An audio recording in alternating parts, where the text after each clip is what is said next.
Bonjour à tous. La dernière fois, nous avons parlé des sacrifices expiatoires qui apparaissent dans l'Ancien Testament pour parler de comment Jésus-Christ a ainsi pardonné nos péchés.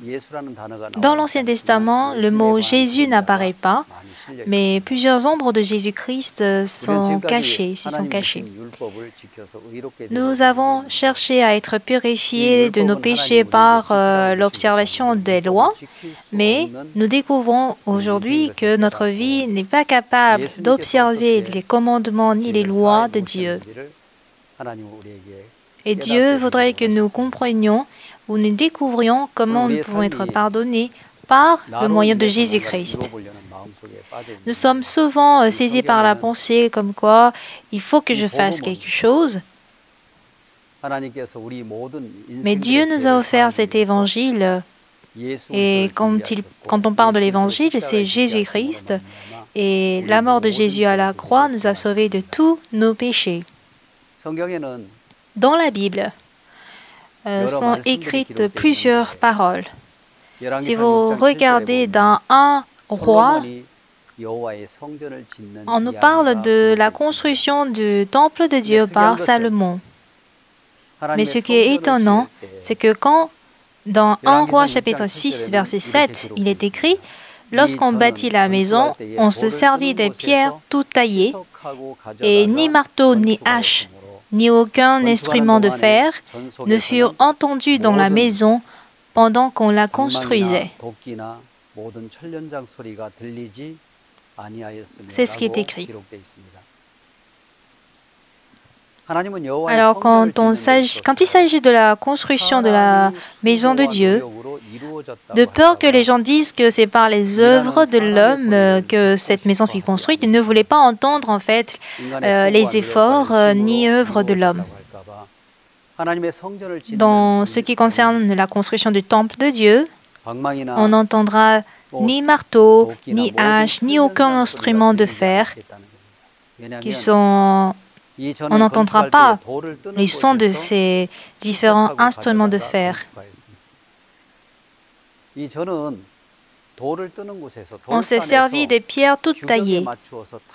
Donc, des pierres qui ont été déjà taillées selon les dimensions voulues, on les a montées. Du coup, dans le temple de Dieu, ou pendant la construction de ce temple ou de la maison de Dieu, on n'entendait pas des sons de marteaux, de haches, ni d'instruments de fer. Autrement dit, la maison de Dieu ou le temple de Dieu n'est pas construit par les œuvres et efforts de l'homme. Donc Dieu ne voudrait pas qu'on entende en fait l'œuvre de l'homme. Ou Dieu ne voudrait pas qu'on dise que l'homme s'est efforcé en fait à construire le temple de Dieu. On pense qu'on doit se débattre pour être sauvé. Mais déjà, en ce qui concerne la construction du temple de Dieu, il y avait des sons que Dieu ne voulait pas écouter. Il s'agissait des sons de marteaux, de haches et d'instruments de fer. Pourquoi? Parce que Dieu leur a déjà donné des instruments qui ont été déjà faits, déjà construits. Ainsi, notre salut aussi est quelque chose déjà accompli, déjà fait depuis 2000 ans. C'est ainsi que nos péchés ont pris fin. Alors le salut en qui nous croyons, cela n'est pas dû au bien, aux œuvres, ni à la détermination de l'homme, mais Dieu nous donne un salut par grâce. Il y a 2000 ans, il a envoyé Jésus, il a fait mourir à la croix, et c'est ainsi que nos péchés ont été complètement lavés. Et quand Jésus mourait à la croix, ce dernier mot était « tout est accompli ». En anglais, « it is finished ». Donc déjà, il y a 2000 ans, ce fait est déjà accompli. Et quand on parvient à croire cela à partir de notre cœur, nous pouvons être lavés, expiés, pardonnés de nos péchés. C'est ce que dit la Bible. C'est ainsi que par une seule offrande, il nous a amenés à la perfection pour toujours ceux qui sont sanctifiés. Ce que nous acceptons dans le cœur, en fait, déjà accompli. Le changement vient dans notre vie. Donc si je crois dans mon cœur que Jésus est mort à la croix il y a 2000 ans pour pardonner nos péchés, un changement réel viendra dans notre vie. Dieu nous appelle le temple de Dieu. Dans 1 Corinthiens 3, verset 16, il est écrit « Ne savez-vous pas que vous êtes le temple de Dieu et que l'Esprit de Dieu habite en vous ?» Aujourd'hui, Dieu désigne nous les chrétiens qui sommes sauvés, temple de Dieu. Ne savez-vous pas que vous êtes le temple de Dieu et que l'Esprit de Dieu habite en vous?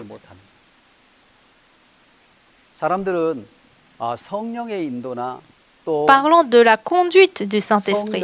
Il y a parfois des gens qui comprennent mal le Saint-Esprit. Alors, l'Esprit de Dieu, c'est quoi?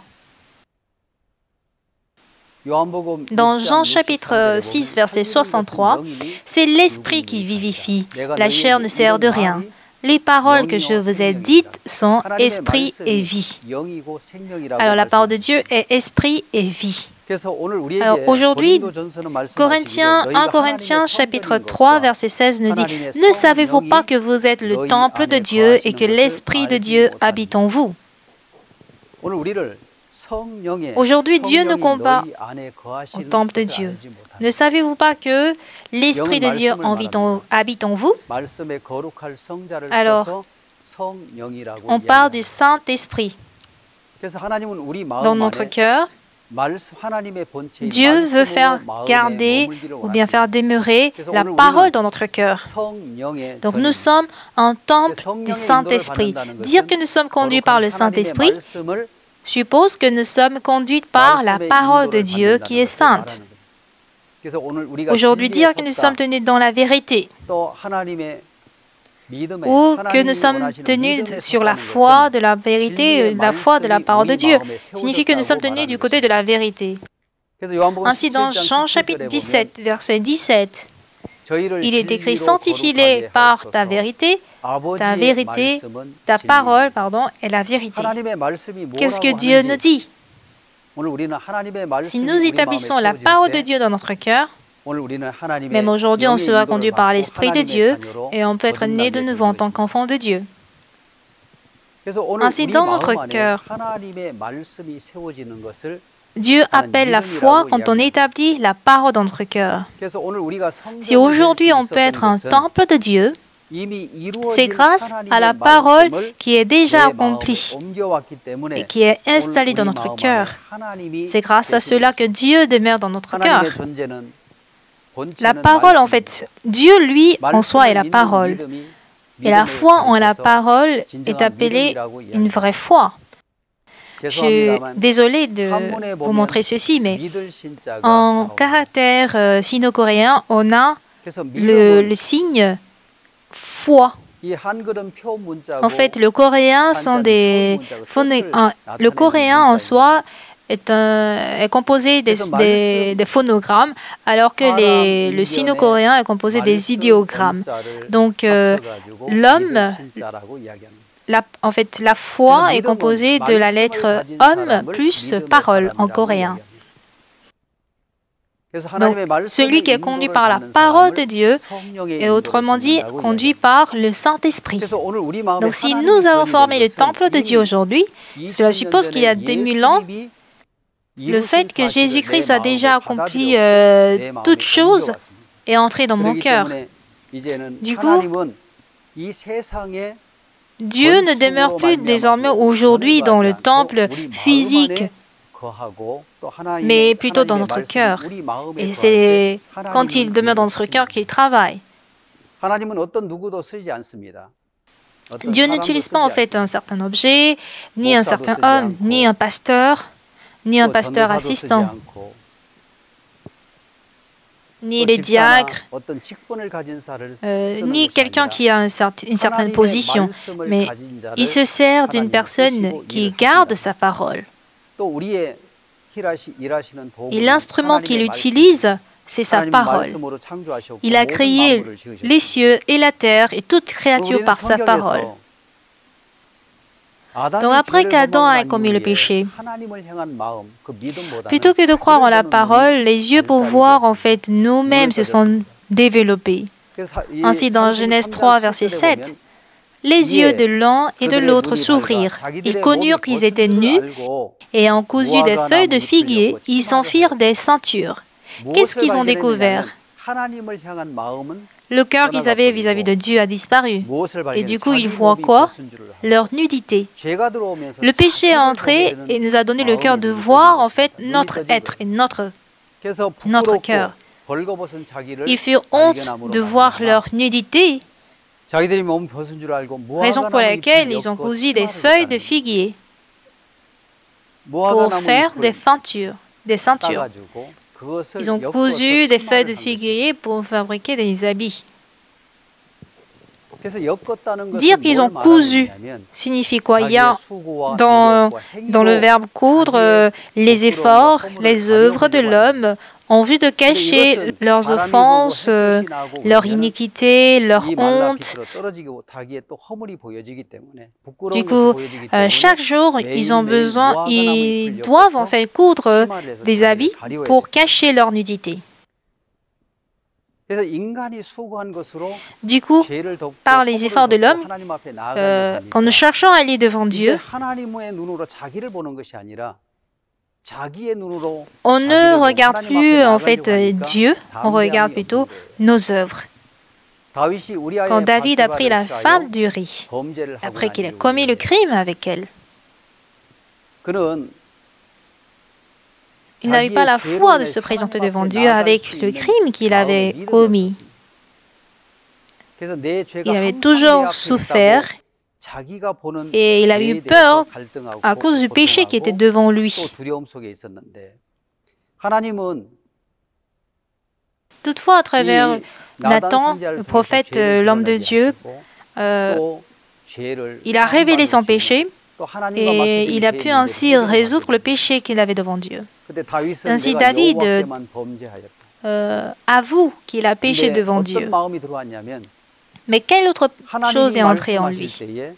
Il avoue dans Psaume chapitre 51, verset 4, « J'ai péché contre toi seul, et j'ai fait ce qui est mal à tes yeux, en sorte que tu seras juste dans ta sentence, sans reproche dans ton jugement. »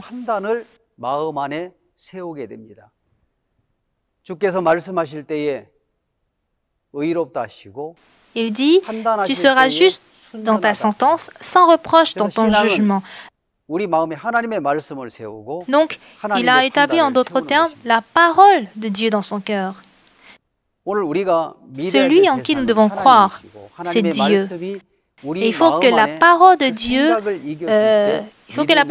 demeure dans notre cœur pour vaincre nos pensées. Si les pensées ont pris le dessus sur la parole, c'est le péché. Et quand la parole prend le dessus de nos pensées, il s'agit de notre justice. Quand les gens ont commis des offenses, comme Adam, ils cherchent en fait à coudre des feuilles avec des feuilles de figuier, des ceintures, mais cela ne permet pas de cacher leurs péchés. Ainsi, dans Ésaïe 59, verset 6, il est écrit, « Leurs toiles ne servent point à faire un vêtement, et ils ne peuvent se couvrir de leur ouvrage. Leurs œuvres sont des œuvres d'iniquité, et les actes de violence sont dans leurs mains. » Et les actes de violence sont dans leurs mains. Le zèle de l'homme, les efforts de l'homme, notamment coudre des feuilles de figuier, par les œuvres, nous ne pouvons pas couvrir de notre ouvrage, et nos œuvres sont des œuvres d'iniquité. Quand Adam cherchait à coudre des feuilles de figuier pour faire des ceintures, c'était pour couvrir sa nudité. Du coup, chaque jour, il était occupé à se cacher et à éviter Dieu. Donc, en vue de lui permettre à se présenter devant Dieu, Dieu lui a accordé la grâce. Donc, dans Genèse 3, verset 21, l'Éternel Dieu fit à Adam et à sa femme des habits de peau, et il les en revêtit. Alors ici, l'amour de Dieu vient vers eux. L'Éternel Dieu fit à Adam et à sa femme des habits de peau et les en revêtit. Ceci pour Adam est l'Évangile. Quand il a voulu se présenter devant Dieu avec des feuilles de figuier qu'il a cousues, il n'avait plus d'assurance, il n'avait plus de foi, il ne voit que ses défauts et ses faiblesses. Du coup, quand les feuilles de figuier sont desséchées sous l'effet de la lumière du soleil et sous l'effet du vent quand ça tombe, ils n'ont pas l'assurance de se présenter devant Dieu. Mais Dieu leur a fait des habits de peau et l'habit de peau représente le monde de Jésus-Christ. L'Éternel Dieu fit à Adam et à sa femme des habits de peau et les en revêtit. Comme je vous ai dit lors de la séance précédente, le salaire du péché, c'est la mort. Dans Hébreux 9, verset 22. Et presque tout, d'après la loi, est purifié avec du sang, et sans effusion du sang, il n'y a pas de pardon. Si on a besoin d'une condition de recevoir la rémission du péché, il faut la mort et le sang. Pour Adam et Ève qui répétaient toujours les mêmes actions, Dieu a ôté la vie d'un animal. Il l'a égorgé.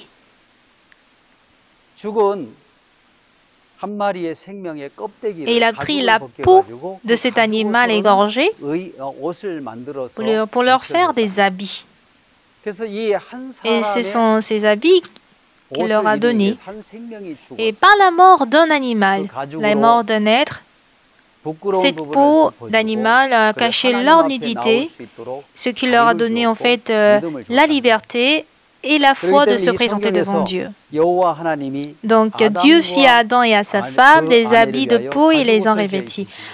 Adam et sa femme représentent le monde. À travers Adam et sa femme, les gens sur la terre, toute l'humanité a été formée par Adam et sa femme. Pour aller dans le même sens que cette parole, on peut trouver Jean chapitre 3, verset 16. Car Dieu a tant aimé le monde qu'il a donné son Fils unique, afin que quiconque croit en lui ne périsse point, mais qu'il ait la vie éternelle. Dieu a tant aimé le monde qu'il a donné son Fils unique. L'Éternel Dieu fit à Adam et à sa femme. Adam et à sa femme représentent le monde. Dieu a aimé le monde, qu'il a donné son Fils unique,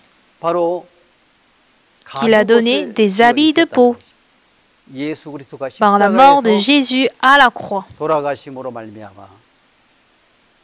Il nous a donné la vie éternelle afin que quiconque croit en lui ne périsse point. Donc, si nous voyons un peu de près Genèse 3, 21 et Jean 3, 16,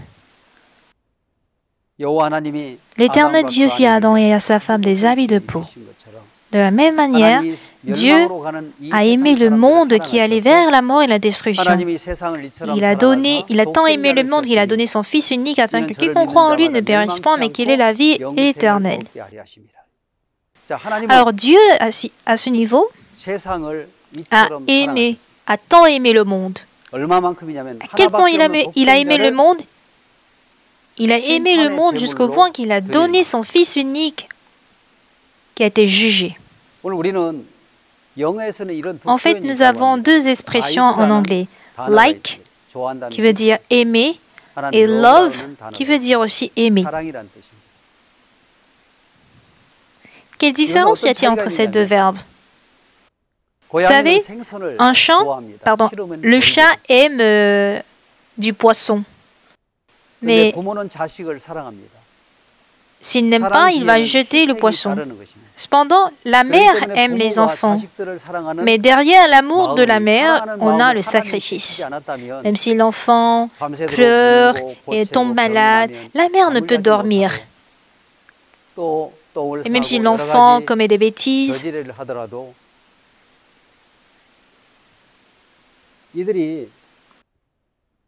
c'est grâce au sacrifice des parents que vous et moi existons.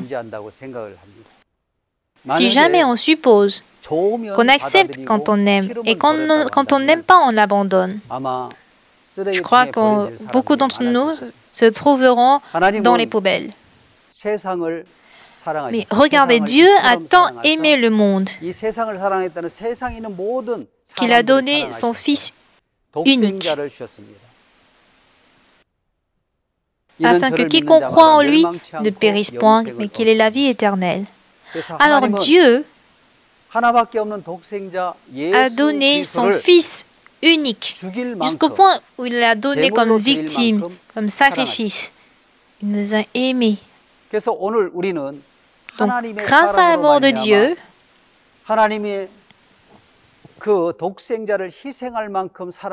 grâce à l'amour de Dieu, nous avons été sauvés. Si nous regardons des cantiques, il y a une cantique qui dit qu'il donna ce corps parce qu'il a aimé le monde. Dieu a aimé nous les hommes, qui sommes censés en fait aller dans la destruction éternelle. Et par le fait qu'il a laissé son Fils unique à la croix, il l'a laissé jusqu'à la mort. C'est pour nous établir comme enfants de Dieu pour toujours. Donc l'amour, derrière l'amour, nous avons le sacrifice. Et c'est grâce à ce sacrifice qu'il nous a rendus parfaits. Grâce au Seigneur qui nous a sauvés, il nous a offert cette foi à nous tous. Je voudrais vous dire aujourd'hui à propos de 1 Jean. Si aujourd'hui nous demandons la question suivante, quelle est la vie appartenant à Dieu et quelle est la vie appartenant à l'Antéchrist? La Bible nous en parle dans le livre de 1 Jean chapitre 4. Dans 1 Jean chapitre 4, je vais lire, « Bien-aimés, n'ajoutez pas foi à tout esprit, mais éprouvez les esprits pour savoir s'ils sont de Dieu, car plusieurs faux prophètes sont venus dans le monde. Reconnaissez à ceci l'Esprit de Dieu. Tout esprit qui confesse Jésus-Christ venu en chair est de Dieu.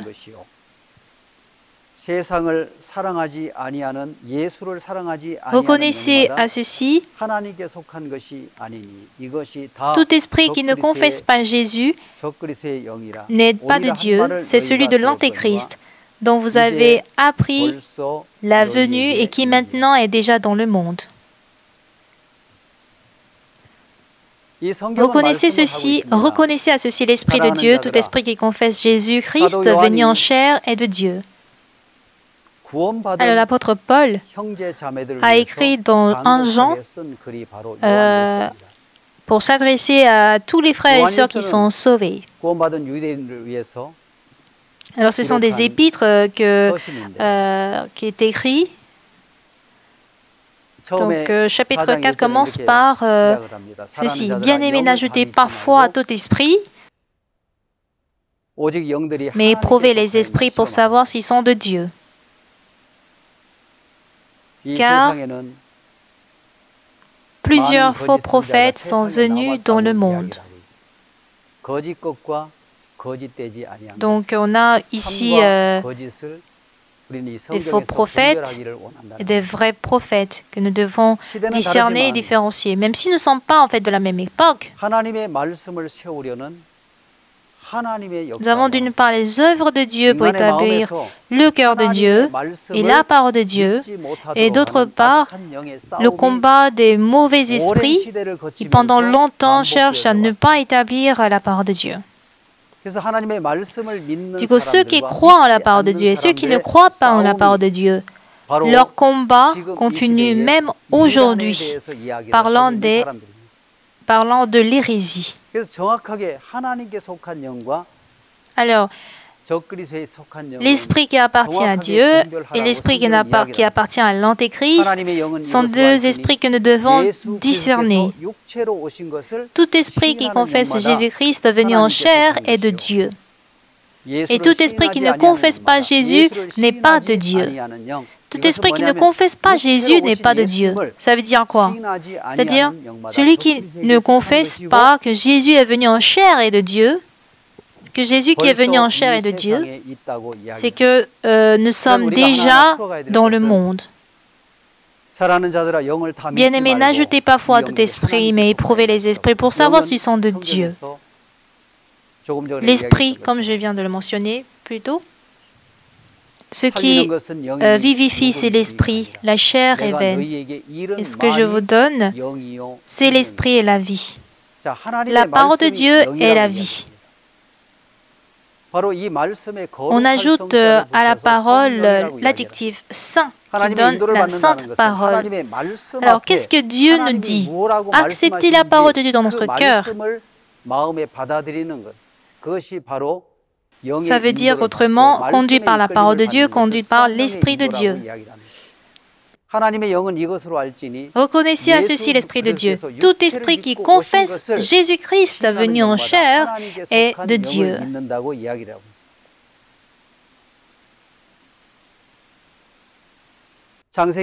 Dans Genèse chapitre 1, verset 7, le deuxième jour, Dieu fit l'étendue et sépara les eaux qui sont au-dessous de l'étendue d'avec les eaux qui sont au-dessus de l'étendue. Ce sont les mêmes eaux, mais l'eau qui appartient en fait au-dessous de l'étendue et celle d'au-dessus de l'étendue. Certes, l'eau est indispensable à la vie. Mais quand on écoute la parole, j'ai l'espoir que j'ai l'assurance d'aller au ciel. Mais en écoutant la même parole, il y a certains qui resteront toujours sur la terre au-dessous de l'étendue. On voit des gens qui mènent une vie spirituelle pareille aux eaux qui sont au-dessous de l'étendue. Dieu, il est saint, il est juste. Du coup, un pécheur ne peut jamais aller au ciel. Donc, qui ira au ciel? Ceux qui sont sauvés par la parole de Dieu et qui est sans péché, qui est juste, peut entrer au ciel. Dans le livre de Genèse, quand on parle du deuxième jour, c'est pour montrer qu'en écoutant la même parole de Dieu, les gens mènent la vie spirituelle, et en écoutant la vraie parole, ceux qui disent « Ah oui, je suis sans péché, j'ai la foi d'aller au royaume des cieux », en écoutant la même parole de Dieu, il y a d'autre part ceux qui ont toujours le péché dans leur cœur et qui n'ont pas la foi ni l'espoir d'aller au ciel. Et voici les deux types de personnes que Dieu va différencier. Alors, qui croit à l'Esprit de Dieu? Parce que la Bible nous explique. Parfois, nous sommes saisis par une pensée pareille. Chose à laquelle nous avons réfléchi jusqu'à aujourd'hui. Nous appelons en général confession, plutôt repentance, la confession de nos péchés. On pêche et on confesse, on pêche et on confesse. Et ceci est la repentance pour la compréhension des gens en général. Il y avait une personne âgée qui avait mené diligemment sa vie spirituelle à l'église. Elle a dit qu'elle était diaconesse. Et je lui ai demandé, « Grand-mère, comment avez-vous mené votre vie spirituelle ?» Elle a dit, « J'étais en fait une revendeuse, pasteur. Mais au jour du marché, les gens achètent des marchandises chez moi et vont au marché. Et quand ils vendent et il y a du reste, des marchandises restantes, il faut conserver et aller dans un autre marché pour vendre. Donc c'est ainsi qu'elle revend les marchandises qu'elle avait dans d'autres marchés. Je vais vers Dieu pour dire, voici les péchés, j'ai commis tel. Mais en fait, il en reste. Et quand au fur et à mesure le temps passe, elle a eu du mal à confesser tous ses péchés qu'elle a dit ceci. Seigneur, tellement mes péchés sont nombreux que je ne peux pas tous les citer. Même les péchés que j'ai commis à l'insu, tous ces péchés. Donc du coup, ces prières de confession devenaient de plus en plus courtes. Réciter tous les péchés qu'on a commis n'est pas une confession ni la repentance. J'ai été trompé par Satan et parce que j'ai accepté la pensée selon laquelle je suis pécheur. La vraie repentance consiste à abandonner mes pensées pour retourner à la parole de Dieu. Telle est la vraie repentance. Alors, la vie spirituelle est composée de la foi et de la repentance. De la repentance et la foi. Et il s'agit d'une repentance vers Dieu pour croire en la parole de Jésus-Christ. Aujourd'hui, il faut que nous regardions la parole de Dieu. Qu'est-ce que Dieu nous dit? Et tant que nous établissons cette parole dans notre cœur, nous pouvons appeler ce genre de personnes hommes de la foi. Souvent, parce que les gens ne lisent pas précisément la Bible. Dans Marc 1, verset 15, qu'est-ce qu'il est écrit? Il disait, le temps est accompli. Le temps est accompli et le royaume de Dieu est proche. Répentez-vous et croyez à la bonne nouvelle. Le temps est accompli, le royaume de Dieu est proche. Répentez-vous et croyez à la bonne nouvelle. On n'a pas dit, si vous vous répentez, vous croyez, vos péchés seront pardonnés. Mais on a dit, répentez-vous et croyez à la bonne nouvelle. Se repentir, en fait, n'est pas réciter les péchés qu'on a commis. On a été trompé par Satan. Nous avons accepté du coup les pensées de Satan. Donc on s'est repenti vers les pensées du diable. Il est temps maintenant de se repentir plutôt à la parole de Dieu. Et s'écriant, « Hommes, pourquoi agissez-vous de la sorte? Nous aussi, nous sommes des hommes de la même nature que vous. Et vous apportant une bonne nouvelle, nous vous exhortons à renoncer à ces choses vaines pour vous tourner vers le Dieu vivant qui a fait le ciel, la terre, la mer et tout ce qui se trouve. » Oui, il faut que nous tournions vers le Dieu vivant. Qu'est-ce que Dieu a fait? Qu'est-ce que Dieu nous dit? La parole de Dieu. Qu'est-ce que Dieu nous dit? Et garder la parole de Dieu dans notre cœur consiste à mener la vie spirituelle. Alors la Bible nous dit, enfin, le royaume de Dieu est proche. Le temps est accompli. Le royaume de Dieu est proche. Répentez-vous et croyez à la bonne nouvelle. On n'a pas dit, si vous vous repentez, vos péchés seront pardonnés. Mais répentez-vous et croyez à la bonne nouvelle. Autrement dit, abandonnez vos pensées et répentez-vous vers la parole. C'est-à-dire, cherchez à établir la parole de Dieu. Répentez-vous et croyez à la bonne nouvelle. Alors, qu'est-ce que cette bonne nouvelle? Qu'est-ce que cet évangile? L'évangile est défini comme suit dans Romains chapitre 1, verset 1. Cet évangile avait été promis auparavant de la part de Dieu par ses prophètes dans ses saintes écritures. C'est-à-dire, l'évangile témoigne Jésus qui viendra.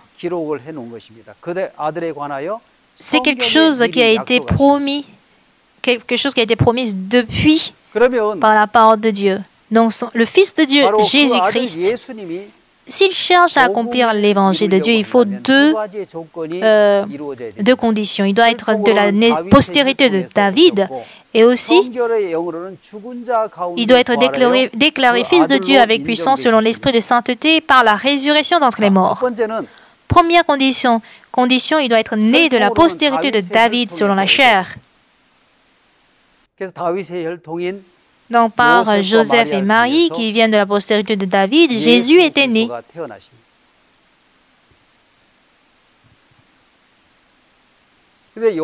Joseph et Marie étaient fiancés. Si jamais ils étaient mariés déjà, ils ont couché ensemble et ils ont conçu Jésus, Jésus sera aussi de la même postérité d'Adam.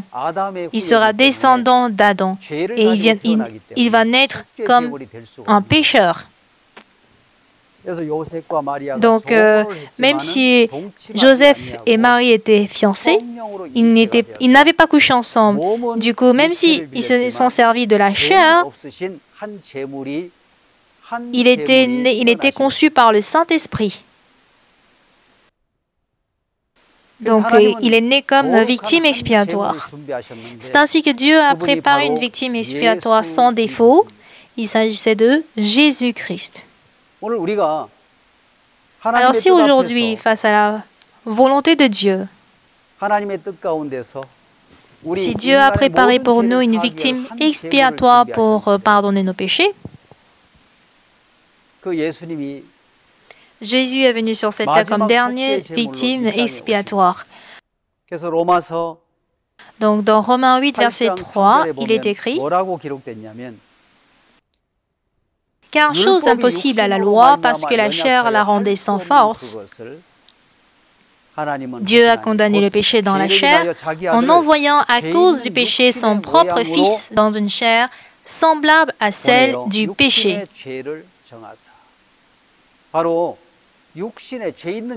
Voici qu'il a envoyé son Fils dans la chair, dans une chair semblable à celle du péché, pour condamner le péché dans la chair.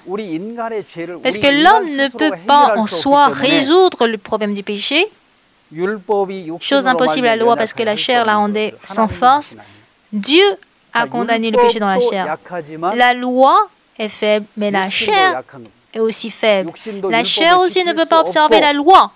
La loi non plus ne peut conduire la chair vers la justice. La loi nous enseigne tout simplement le péché. Elle ne peut pas, elle est sans force aussi, car elle ne peut pas nous justifier. Du coup, chose impossible à la loi, parce que la chair la rendait sans force, signifie que l'homme ne peut faire ni la loi. La loi ne peut pas non plus conduire la chair ou l'homme vers le bien. Du coup, Dieu a envoyé son Fils Jésus-Christ. Il a condamné le péché dans la chair en envoyant à cause du péché son propre Fils dans une chair semblable à celle du péché. Il a condamné le péché dans la chair. Chose impossible à la loi, impossible à la chair, a été faite par Dieu à travers son Fils. Donc 1 Pierre chapitre 2 verset 24 nous dit « Lui qui a porté lui-même nos péchés en son corps sur le bois ». Donc tous nos péchés ont été retombés sur Jésus. Par Jean-Baptiste, le représentant du monde, Jean-Baptiste il a transmis tous nos péchés sur Jésus.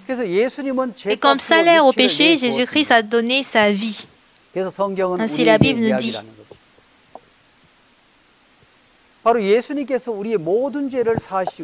Par la mort de Jésus à la croix, il a payé le salaire du péché et nous a rendus parfaits et saints. Ainsi, la Bible nous dit, dans 1 Pierre chapitre 4, verset 1, ainsi donc, il est écrit, dans 1 Pierre 4, verset 1, Christ ayant souffert dans la chair, vous aussi, armez-vous de la même pensée. Car celui qui a souffert dans la chair en a fini avec le péché. Celui qui a souffert dans la chair a fini avec le péché. Dans 1 Pierre chapitre 4, verset 1, Dieu a clairement dit et affirmé que Jésus-Christ qui a souffert dans la chair, armez-vous aussi de la même pensée, car celui qui a souffert dans la chair en a fini avec le péché. Jésus-Christ a souffert dans la croix, a souffert dans la chair à la croix, et il a fini ainsi avec le péché. Par sa mort à la croix, c'est-à-dire par sa mort dans la chair, il en a fini avec le péché. Il a fini de payer le salaire de nos péchés. Et il veut que désormais nous vivions dans cette foi. Donc, 1 Pierre 4, verset 1 dit, « Ainsi donc Jésus, Christ ayant souffert dans la chair, vous aussi armez-vous de la même pensée, car celui qui a souffert dans la chair en a fini avec le péché. » Ce Jésus est venu dans ce monde sans péché. Mais par le fait, par sa mort à la croix, après avoir porté nos péchés, il a mis fin à tous nos péchés. Il a mis fin à nos péchés. Donc voilà pourquoi la Bible poursuit dans Colossiens chapitre 1, verset 21. Et il vous a maintenant réconcilié par sa mort dans le corps de sa chair pour vous faire paraître devant lui saint, irrépréhensible et sans reproche. Alors la mort de Jésus-Christ nous a réconciliés avec Dieu. Tandis que Satan a mis une séparation entre Dieu et nous à cause du péché, mais il nous a désormais réconciliés. Dieu nous a réconciliés pour nous faire paraître devant lui saint, irrépréhensible et sans reproche.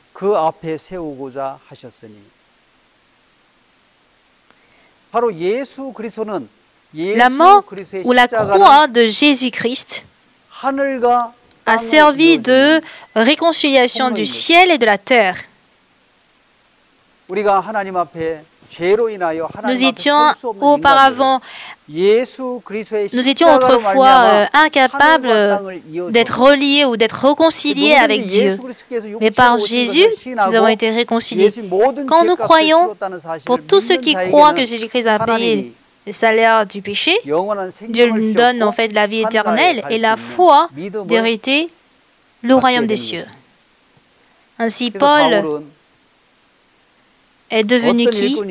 Il dit, moi Paul, j'ai été fait ministre de l'Évangile.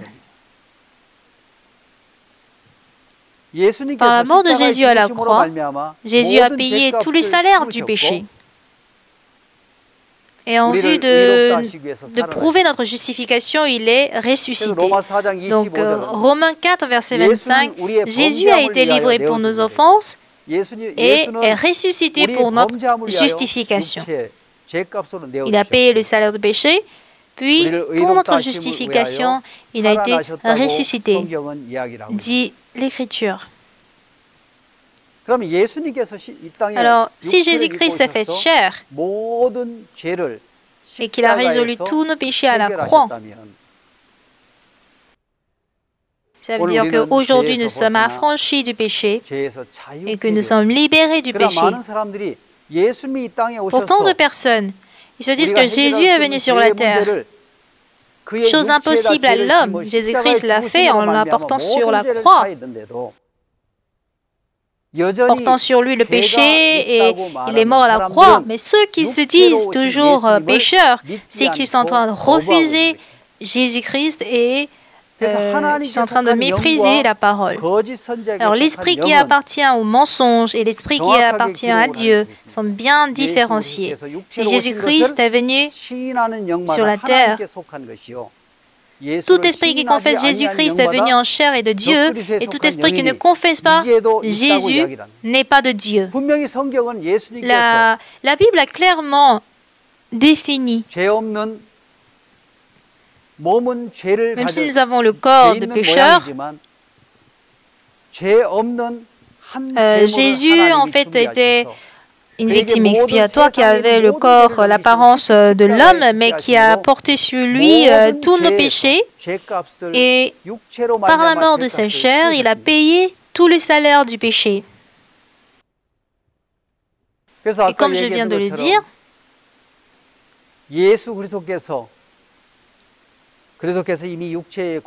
car Jésus-Christ, Christ ayant souffert dans la chair, vous aussi armez-vous de la même pensée. Celui qui a souffert dans la chair et a fini avec le péché. Jésus a payé tout le salaire du péché. Du coup, la mort de Jésus à la croix a pris non seulement le péché du passé, mais aussi du présent et de l'avenir. Tous les péchés ont été payés à la croix, et après avoir dit tout est accompli, il a rendu l'âme. Tout le péché, par la mort de Jésus, a été payé à la croix. La Bible dit ceci: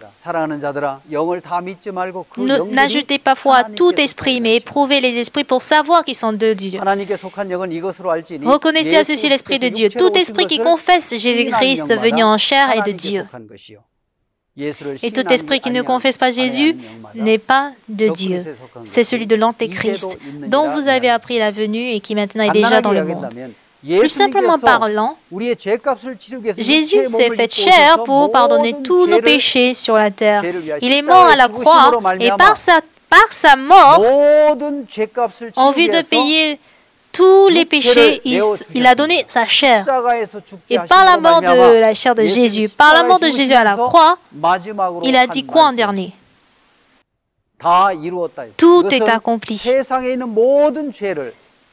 Ce qui veut dire qu'il a payé tout le péché du monde entier. Cependant, même si les gens disent que tous leurs péchés sont pardonnés à la croix par Jésus, ils l'avouent ou ils confessent toujours qu'ils sont pécheurs parce qu'ils renient la mort de Jésus. Ils renient la croix de Jésus.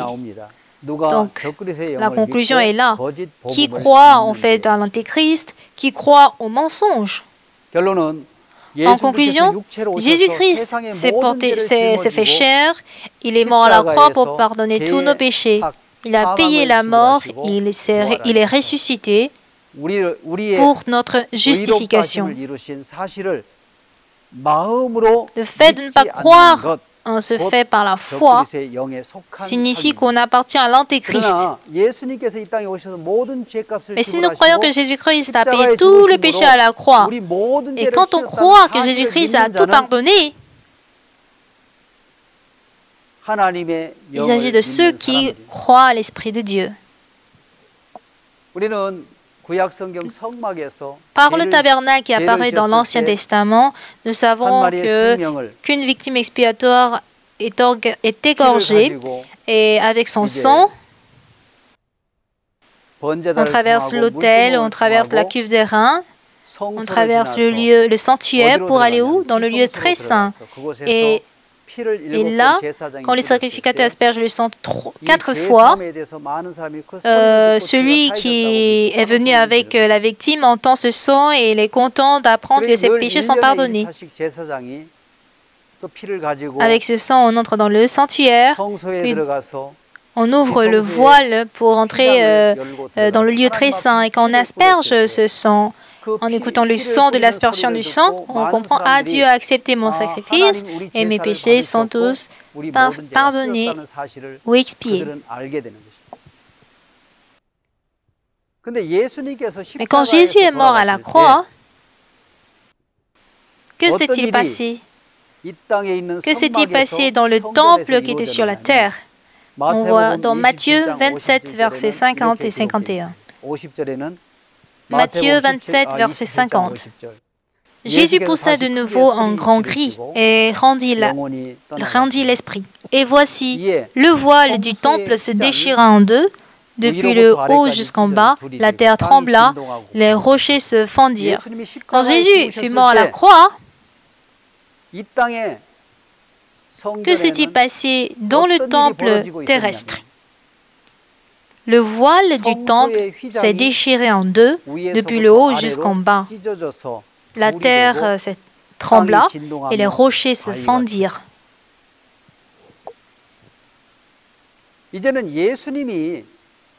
Par la mort de Jésus à la croix, quand il a versé son sang et qu'il a rendu l'esprit, dès qu'il a dit « tout est accompli », à l'instant même, le voile du temple terrestre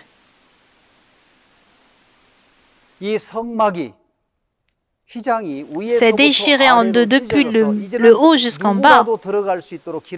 Du coup, la voie est ouverte à quiconque. Donc, le livre de Hébreux nous affirme ceci dans le chapitre 10, verset 19. Ainsi donc, frères, puisque nous avons au moyen du sang de Jésus une libre entrée dans le sanctuaire. Par le moyen de la mort de Jésus, par son sang, nous avons une libre entrée dans le sanctuaire. Par le sang de Jésus-Christ, sa mort a donc lavé tous nos péchés. Nous avons une libre entrée dans le sanctuaire. Verset 20, par la route nouvelle et vivante qu'il a inaugurée pour nous au travers du voile, c'est-à-dire de sa chair. La chair de Jésus fut crucifiée et elle fut morte.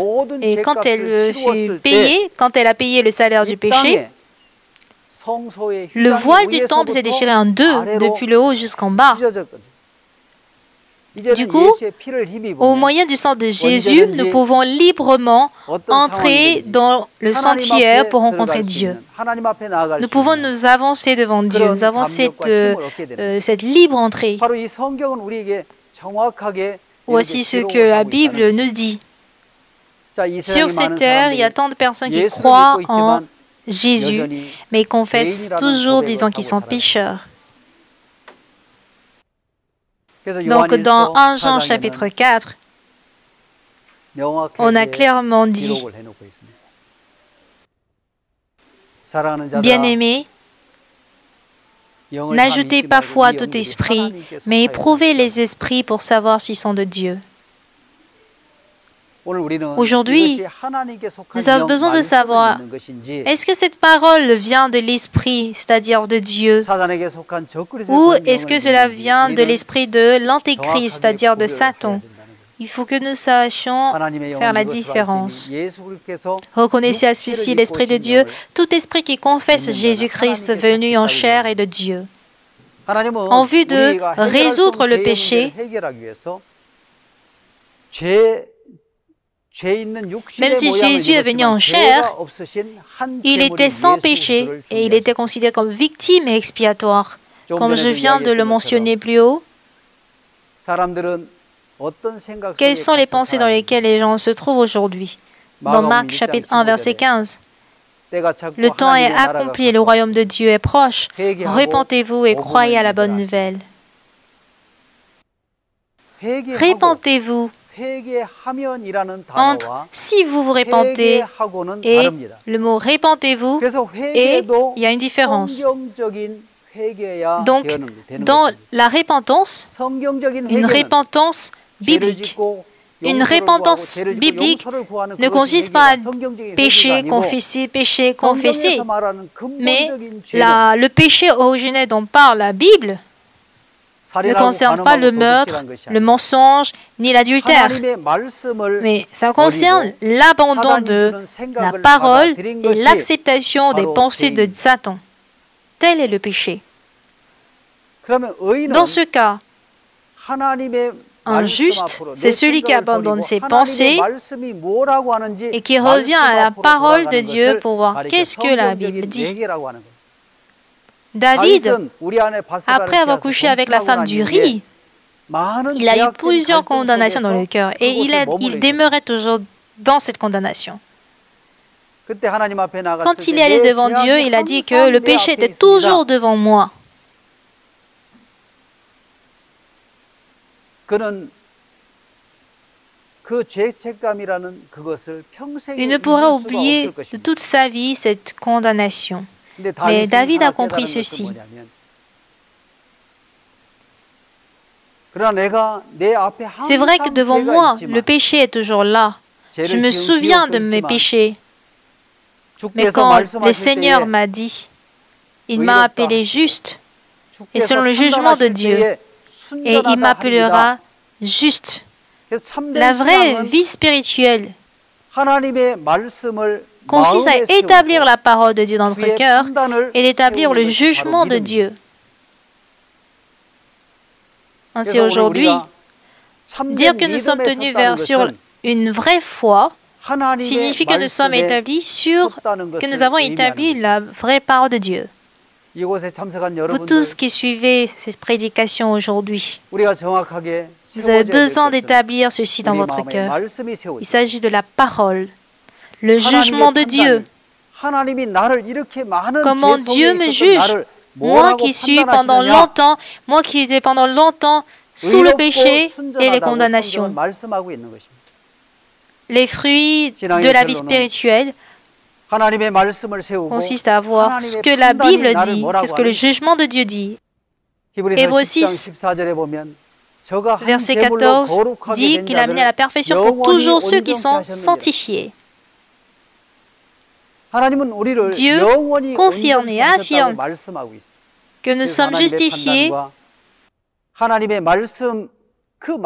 pour toujours. Qu'est-ce que la parole dit? Quand le Seigneur nous parle, je suis juste. Et quand le Seigneur me juge, il m'appelle juste.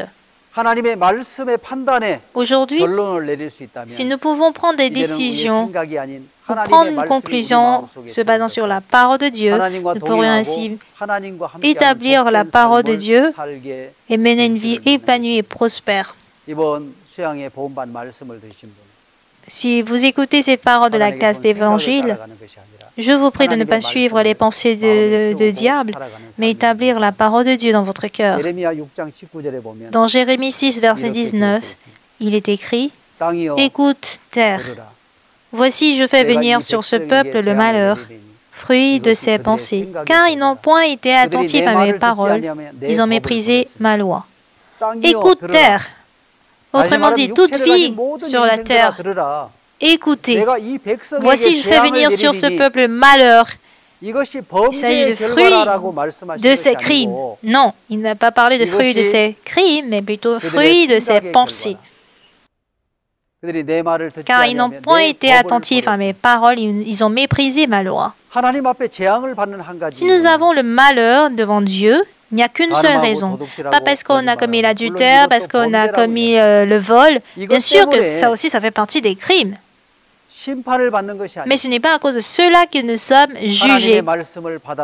C'est parce que nous n'avons pas accepté la parole de Dieu. Écoute, terre, voici je fais venir sur ce peuple le malheur, fruit. Il ne s'agit pas des fruits de nos crimes, mais plutôt fruits de nos pensées. Si nous n'établissons pas la parole de Dieu, mais que nous suivons nos pensées, ce serait le malheur. Ils n'ont pas été attentifs à mes paroles, ils ont méprisé ma loi. Alors si aujourd'hui, nous établissons la parole de Dieu dans notre cœur, que nous établissons le jugement de Dieu dans notre cœur, tout comme David, nous pourrons faire de tels témoignages. Quand Dieu me parle, j'ai péché contre toi seul et je fais ce qui est mal à tes yeux, en sorte que tu seras juste dans ta sentence, sans reproche dans ton jugement. J'espère que le jugement de Dieu et la parole de Dieu soient établis dans votre cœur et que vous soyez conduites par ces paroles. Que tous les problèmes et toutes difficultés de votre vie soient résolus par la parole. Je vous remercie.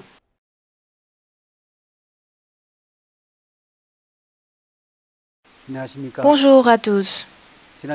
Pendant la séance précédente, nous avons parlé de l'esprit qui appartient à Dieu et de l'esprit appartenant à l'Antéchrist. Les gens ignorent cette petite différence et pourront même dire que c'est similaire.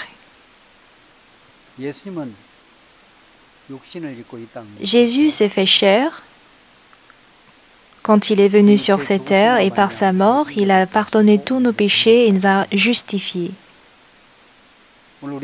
Aujourd'hui, très souvent au cours de notre vie, on croit en nos pensées et on suit nos propres voies.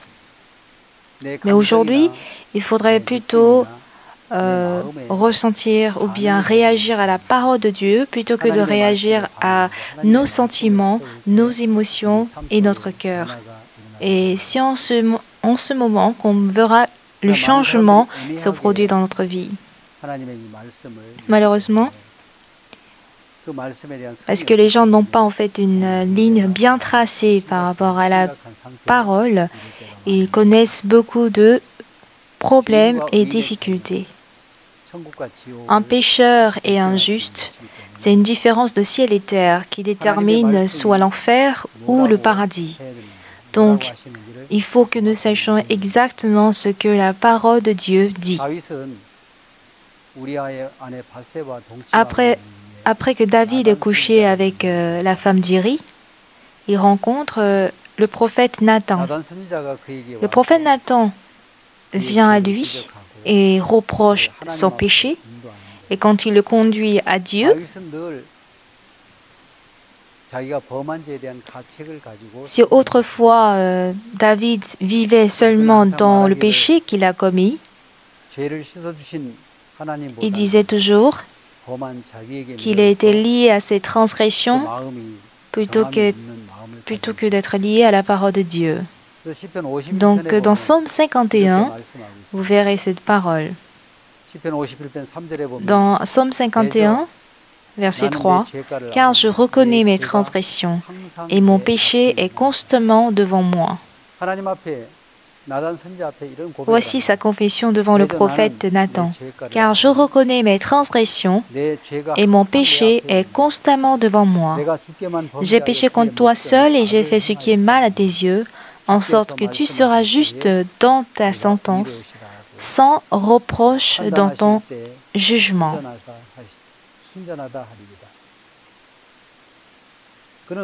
Voici sa confession. J'ai péché contre toi seul. Je reconnais mes transgressions et mon péché est constamment devant moi. J'ai péché contre toi seul et j'ai fait ce qui est mal à tes yeux, en sorte que tu seras juste dans ma sentence, en sorte que tu seras juste dans ta sentence et sans reproche dans ton jugement. Désormais, il ne croit plus en son jugement, ni en son cœur. Il ne considérait pas son jugement ou son cœur plus grand que la parole. Il s'intéresse désormais à la parole de Dieu. Alors, David, dans cette Bible, avait un cœur bien décis quand il allait devant Dieu. Et il dit, « Car je reconnais mes transgressions et mon péché constamment devant moi. Je fais ce qui est mal à tes yeux, en sorte que tu seras juste dans ta sentence. Tu seras juste dans ma sentence, sans reproche dans ton jugement. » Il établit désormais le jugement de Dieu et la sentence, autrement dit la parole de Dieu. C'est ainsi qu'il a bien tracé la ligne devant Dieu. Je serai juste dans la sentence de Dieu, sans reproche dans ton jugement, c'est-à-dire dans le jugement de Dieu. Je ne juge plus moi-même. Je ne vais plus concevoir en fait mon cœur. Les standards en fait de notre jugement doivent venir de Dieu. Ainsi, il dit, en sorte que tu seras juste dans ta sentence, sans reproche dans ton jugement.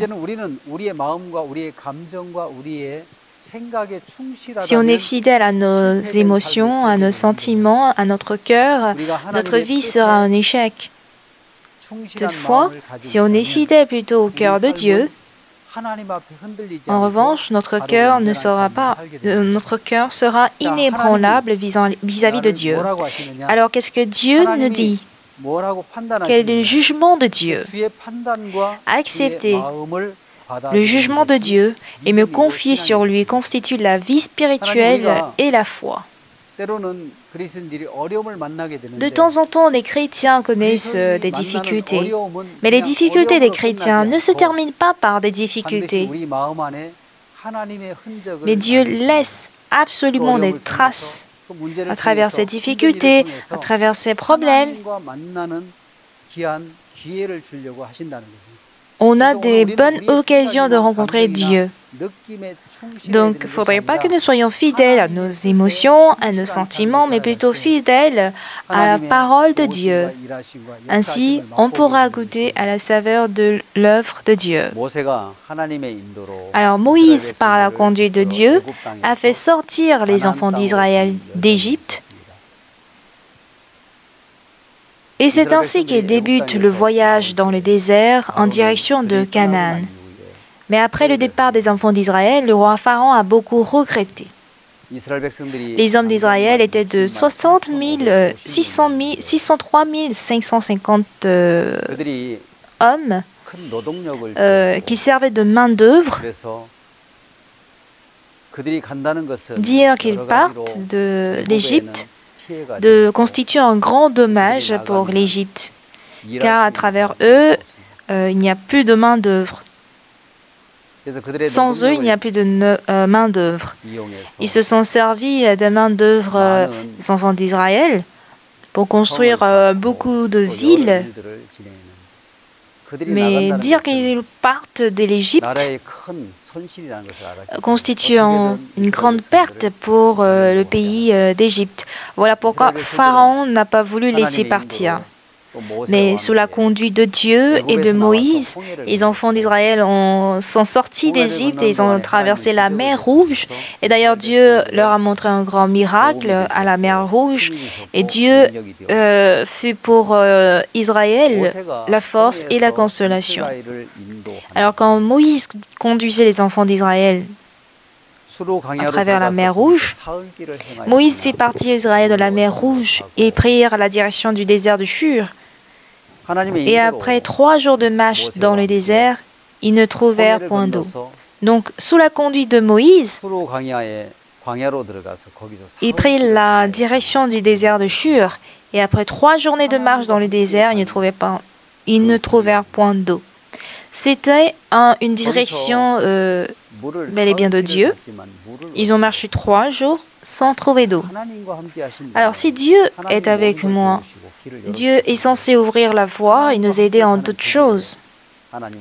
Mais pendant 3 jours, Dieu ne leur a pas donné de l'eau. Du coup, ils ont ressenti la soif.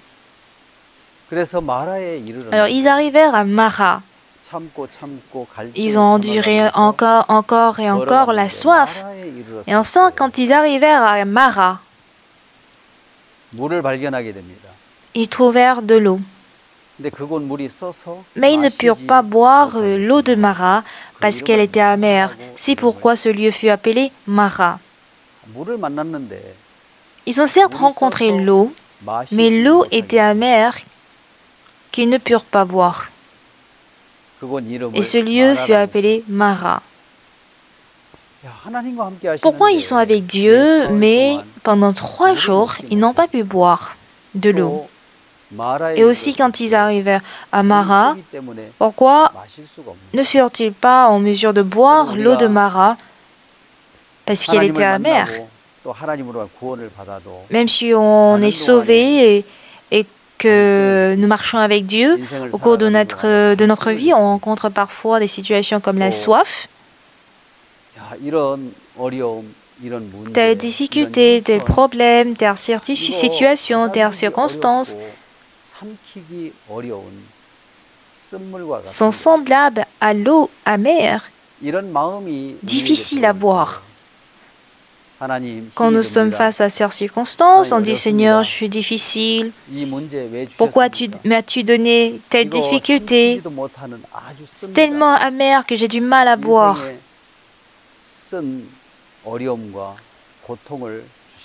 Tantôt, Dieu nous accorde des situations difficiles à digérer ou à boire. Et par cette difficulté, Dieu veut graver des traces venant de lui.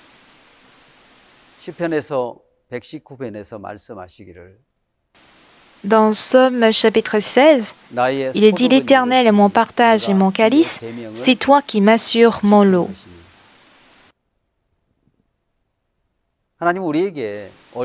À travers les difficultés,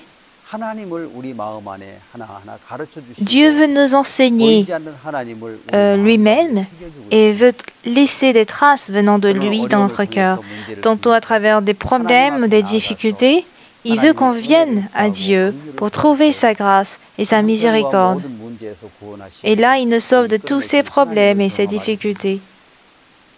Vous aussi, parfois, après le salut, et en marchant avec Dieu, vous rencontrez des difficultés. Ah, ça c'est amer, c'est difficile à boire. Il vous arrive d'avoir ce genre de cœur. Alors, tantôt avec ce cœur, on se plaint contre Dieu. Je murmure, je suis sauvé. J'ai reçu la rémission du péché, je suis devenu enfant de Dieu, mais pourquoi j'ai si soif? Il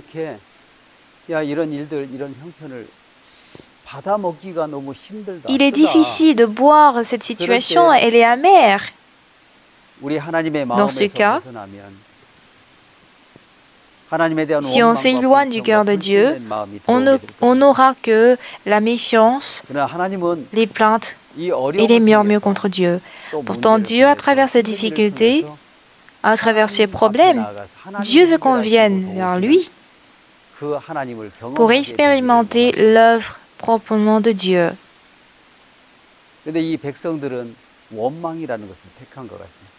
Cependant, on dirait que le peuple a choisi les plaintes. Le peuple murmura contre Moïse en disant « Que boirons-nous » Où allons-nous trouver la solution à ce problème? L'eau est tellement amère qu'on a du mal en fait à l'accepter face à ces circonstances. Pour la plupart des gens, les gens choisissent ou préfèrent murmurer. Comment allons-nous boire cette eau? Que boirons-nous? C'est ainsi que le peuple murmura contre Moïse. Voici la vie que nous avons choisi de vous suivre. On la regrette. On aurait dû ne pas en fait sortir d'Égypte. Si au moins on est en Égypte, on ne souffre pas en fait de soif, on ne souffre pas de la faim. Parce que si on travaille, on nous paie avec ses vivres. Donc notre vie en Égypte était meilleure que celle-ci. Pourquoi tu nous as fait sortir d'Égypte et pour nous rendre si difficile? Voici comment il se plaignait contre Moïse. Alors, Moïse, prenant cette situation, il alla vers Dieu. Seigneur, le peuple cherche à me lapider et ils se plaignent trop contre moi. Et je ne sais pas quoi faire en fait pour résoudre les plaintes et murmures du peuple. Et voici Moïse qui cria à l'Éternel. Et l'Éternel lui indiqua en bois que Moïse jeta dans l'eau, et l'eau devint douce. Le bois indiqué par Dieu, quand il a jeté dans l'eau, l'eau qui était amère est devenue douce d'un coup.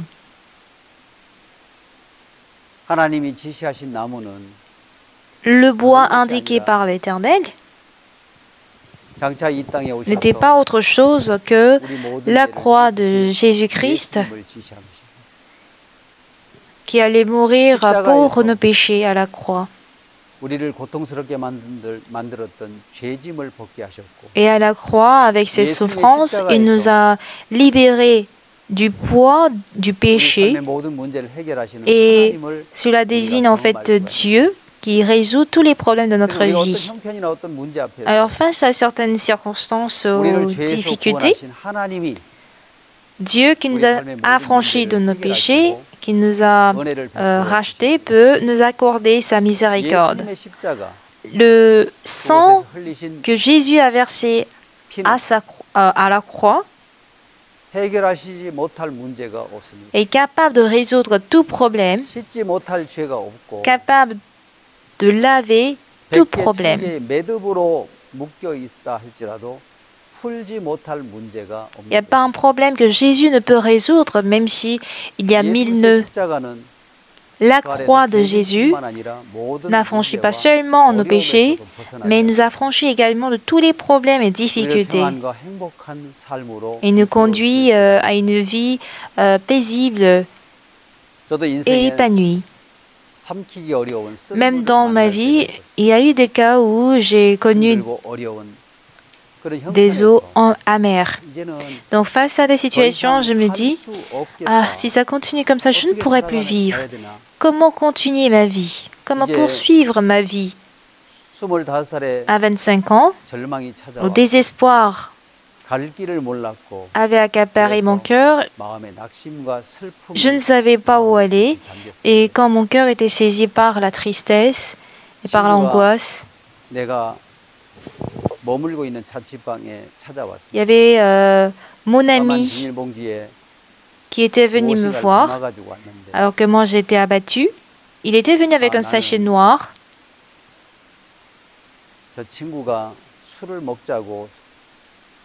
Pour moi, j'imaginais que mon ami est venu avec des bières pour boire. Donc je me dis, je me sens pas bien, donc aujourd'hui je vais refuser à boire. Mais cet ami,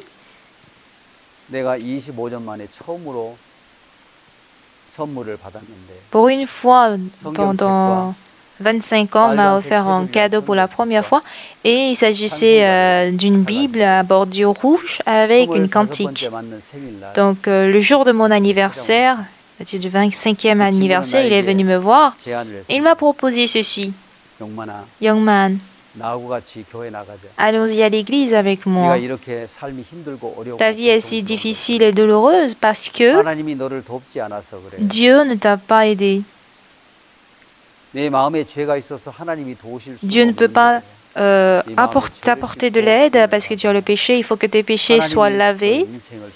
Et là, Dieu t'aidera et t'affranchira de tes problèmes. Allons-y à l'église. Donc j'ai abandonné l'école. Quand j'étais face à une situation où je ne pouvais rien faire, mon ami m'a conduit à l'église. La parole de Dieu était tellement différente de mes pensées, et pour accepter la parole, ça m'a pris beaucoup de temps. J'ai essayé en fait de plaider, de m'opposer à cette parole. En tout cas, c'était difficile à accepter cette parole.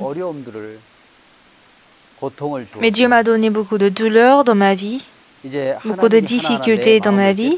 Et Dieu lui-même brisait mon cœur au fur et à mesure et me donnait le cœur à pouvoir accepter sa parole. Le 21 décembre 1981, à l'église de Daegu,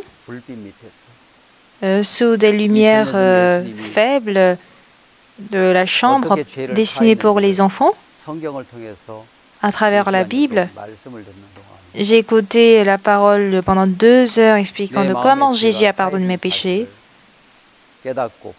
Et j'ai pu comprendre et accepter que mes péchés étaient pardonnés.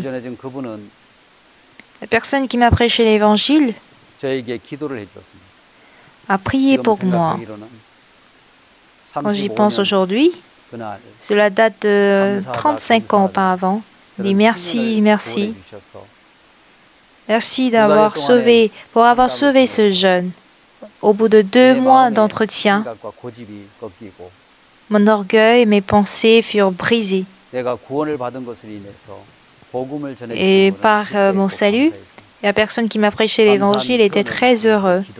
Et au cours de sa prière, il a tellement exprimé sa gratitude. Mais pendant la prière, il y avait quoi qui était établi dans mon cœur? Dieu qui a résolu le problème de mes péchés sera capable d'être responsable de ma vie. Donc j'ai inscrit le mot Dieu dans mon cœur. Ma situation et mes conditions n'étaient pas celles qui favorisaient ma vie. Ma vie était vraiment douloureuse au point où j'ai voulu, disons, me ôter la vie. Mais Jésus fut installé, établi dans mon cœur. Et après ce jour, pendant les 35 ans qui ont suivi,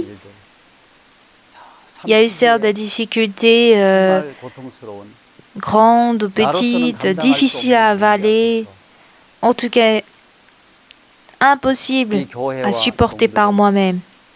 Mais l'Église et les serviteurs de Dieu m'ont indiqué le bois. Ils m'ont indiqué un bois. Il s'agit de Jésus. Il faut que nous sachions ceci. L'Évangile n'est pas juste quelque chose qui fait disparaître nos péchés. Dans Matthieu chapitre 19, 26, Jésus les regarda et leur dit « Aux hommes, cela est impossible, mais à Dieu, tout est possible. » L'Évangile est chose impossible aux hommes, mais à Dieu, tout est possible. Alors on voit d'une part les hommes à qui tout est impossible, tandis que Dieu, d'autre part, tout lui est possible. Donc, choses qui sont impossibles par la loi. Le salut qui est impossible, la loi qui ne peut pas en fait accomplir le salut est fait par Jésus-Christ. Donc la rencontre entre les hommes pour qui tout est impossible et Dieu pour qui tout est possible constitue le salut. Ceux qui savent jouer le piano et ceux qui ne le savent pas jouer le piano, nous avons tous des 10 doigts. Si nous regardons que les doigts, on ne peut pas savoir qui sait jouer le piano de qui ne sait pas jouer le piano. Mais quand on fait face à des problèmes et difficultés, ceux pour qui l'évangile a des puissances disent ceci. Ceci, aux hommes, cela est impossible, mais à Dieu, tout est possible. En eux, Dieu leur donne de l'espoir et de la force. Mais face aux difficultés, quand on fera face à une difficulté et que vous êtes sauvés, il faut que vous établissiez une chose. Ce problème de péché que je ne pouvais pas résoudre, Jésus l'a résolu. Est-ce qu'il a fait... il a ôté le péché que je ne pouvais pas ôter. Et si à partir de ce jour, Dieu s'établit dans notre cœur, on pourrait être, disons, sauvé de toutes ces difficultés. Bien-aimés, parfois les situations auxquelles nous voulons faire face sont différentes de celles que Dieu veut nous donner. Mais Dieu compte nous rencontrer à travers les situations. À travers la mer Rouge, le peuple a marché avec Dieu pendant 3 jours sans boire. Et quand ils ont même trouvé l'eau de Mara, c'était tellement amer qu'ils ne purent pas boire. Donc ceux qui croient en Dieu vont patienter, persévérer Dieu. Au cas contraire, ils vont se plaindre comme l'ont fait ces enfants d'Israël. Donc, arrivés à Mara, ils ne purent pas boire l'eau de Mara parce qu'elle était amère. C'est pourquoi ce lieu fut appelé Mara. Le peuple murmura contre Moïse en disant « Que boirons-nous » Donc Moïse, face au peuple qui murmurait, était difficile. Voilà pourquoi il cria à l'Éternel. Et l'Éternel lui indiqua un bois qu'il jeta dans l'eau. Et l'eau devint douce. Ce bois indiqué par Dieu. Quand il mit le bois dans l'eau, dans 1 Pierre 2, 24, lui qui a porté lui-même nos péchés en s'encore sur le bois.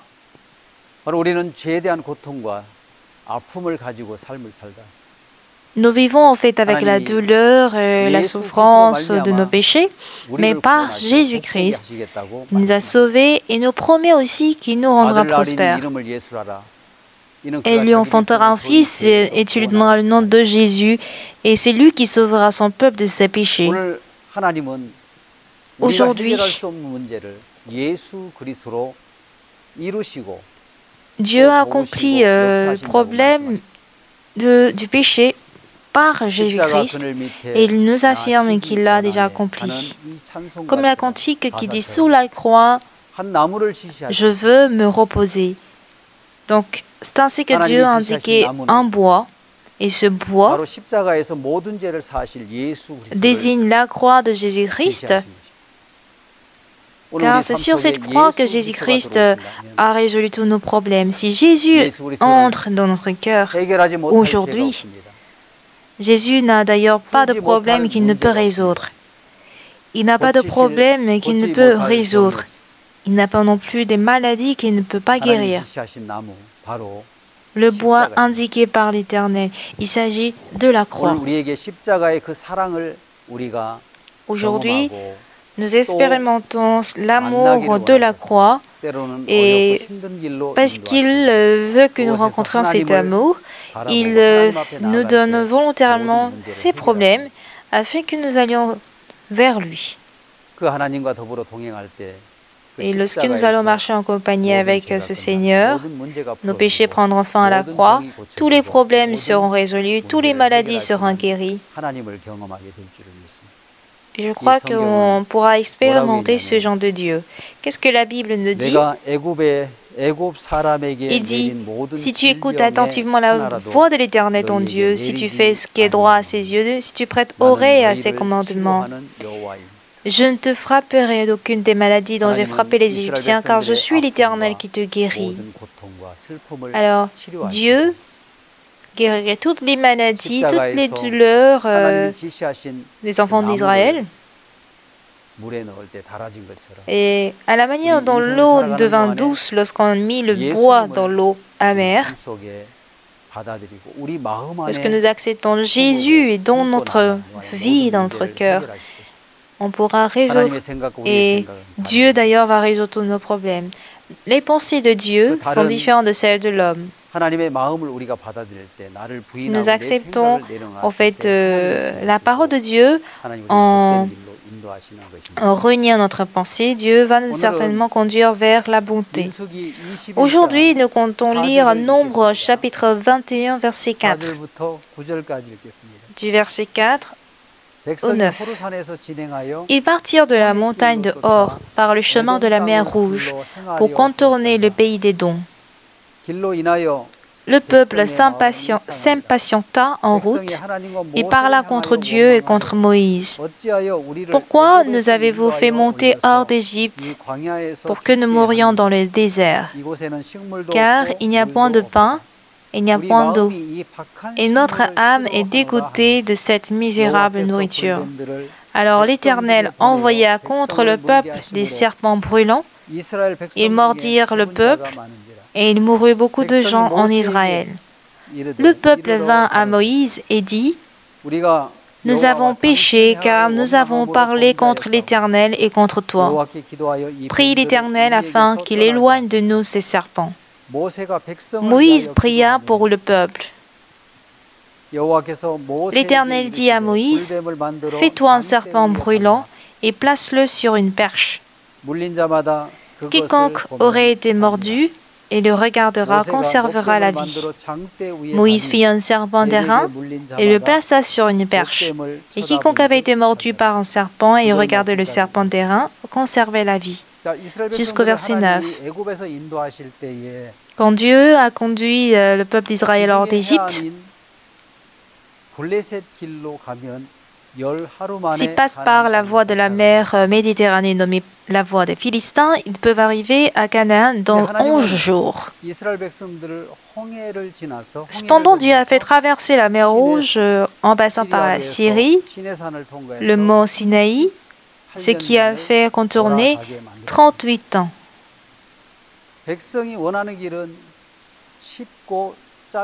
Le peuple voulait un chemin court, facile et pratique.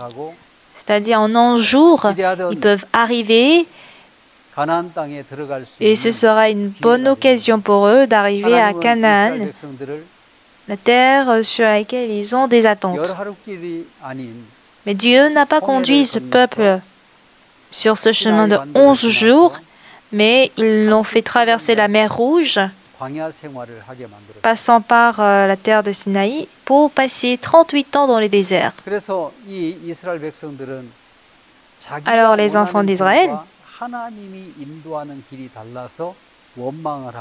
se sont plaints et ils ont murmuré parce que leur voix était différente de la voix de Dieu. Chose que nous devons retenir, c'est que Dieu n'est pas celui qui nous conduit forcément vers la douleur, mais Dieu a conduit le peuple d'Israël vers la voie où il est censé conduire. Et il veut que nous expérimentons l'œuvre de Dieu. Ainsi, dans Ésaïe 48, verset 17, voici ce qu'il est écrit. Ainsi parle l'Éternel ton Rédempteur, le Saint d'Israël. Moi, l'Éternel ton Dieu, je t'instruis pour ton bien. Je te conduis dans la voie que tu dois suivre.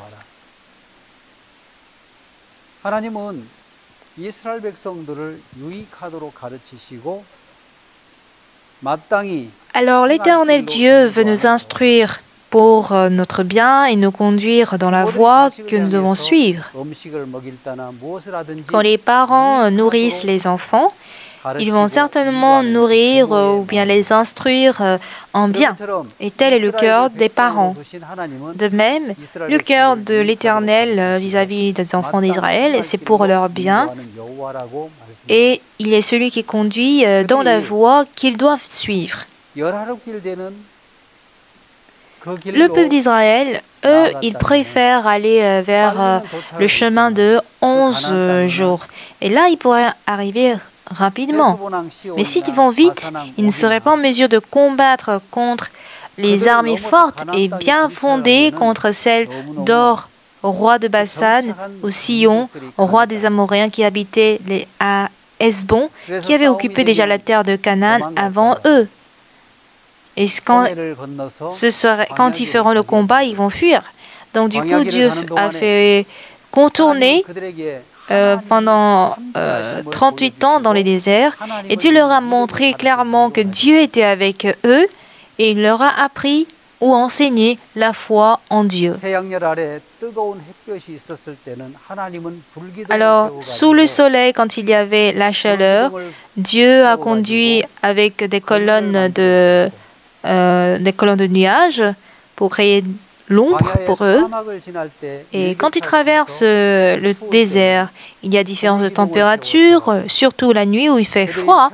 Et là, pour qu'ils ne trempent pas de froid, Dieu envoie des colonnes de feu pour les protéger. Et quand il manquait d'eau,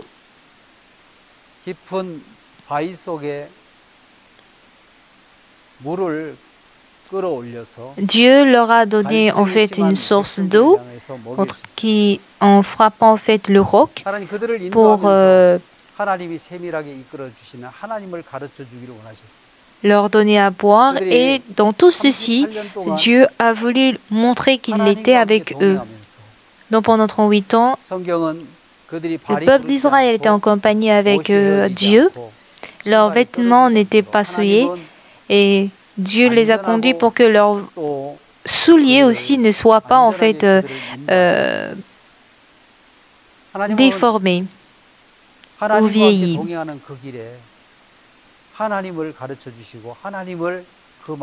Dieu a bel et bien enseigné Dieu tant qu'il marche sur la même route que Dieu. Si jamais ils arrivent vite et ils rencontrent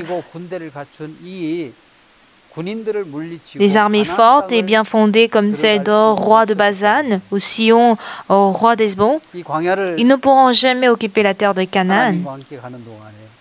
Ainsi, pendant qu'ils marchaient avec Dieu, on voit, et Dieu a d'ailleurs voulu leur enseigner que Dieu était précis.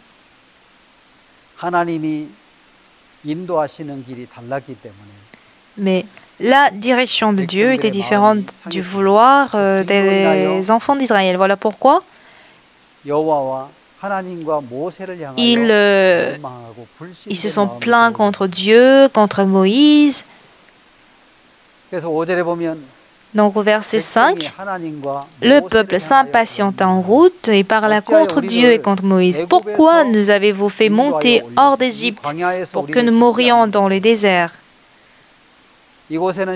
Car il n'y a point de pain, il n'y a point d'eau, et notre âme est dégoûtée de cette misérable nourriture. Alors les plaintes et les murmures contre Dieu sortaient de leur bouche. Donc, ils se sont plaints contre Dieu et contre Moïse. Alors, vis-à-vis de ce peuple, Dieu choisit d'envoyer contre le peuple des serpents brûlants. Et ils mordirent le peuple et il mourut beaucoup de gens en Israël. Le peuple vint à Moïse et dit, Moïse, Monsieur Moïse, nous avons péché car nous avons parlé contre l'Éternel et contre toi. Alors prie l'Éternel afin qu'il éloigne de nous ces serpents. Et Moïse pria pour le peuple.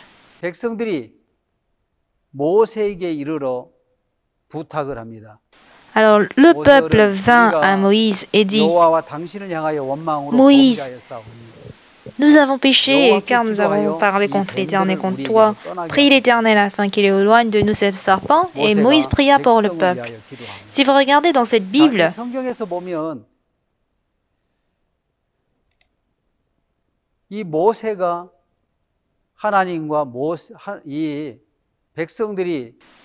le peuple a reconnu leur tort et leur péché. Voilà pourquoi il confesse ici, nous avons péché, car nous avons parlé contre l'Éternel et contre toi. Prie l'Éternel afin qu'il éloigne de nous ces serpents.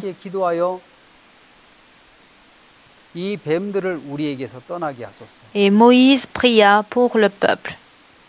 L'Éternel dit à Moïse, fais-toi un serpent brûlant et place-le sur une perche.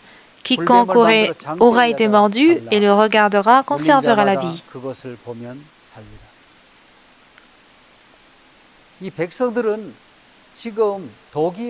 Alors pour le peuple, les serpents brûlants étaient des animaux dangereux car ils sont mordus par ces serpents et du coup comme ils ont eu peur, ils ont confessé leur péché, disant nous avons péché en allant contre Dieu et contre Moïse. Mais que dit Dieu à ce peuple? Alors, chose que le peuple voulait, c'est de faire débarrasser sur le coup ces serpents brûlants. On ne sait pas le nombre de serpents brûlants qui existent au désert, mais ce serpent brûlant était un objet de peur et de crainte pour le peuple d'Israël. Du coup, la peur venait de la part de ces serpents brûlants. C'est ainsi qu'ils vont vers Moïse pour dire « Prie l'Éternel afin qu'il éloigne de nous ces serpents. »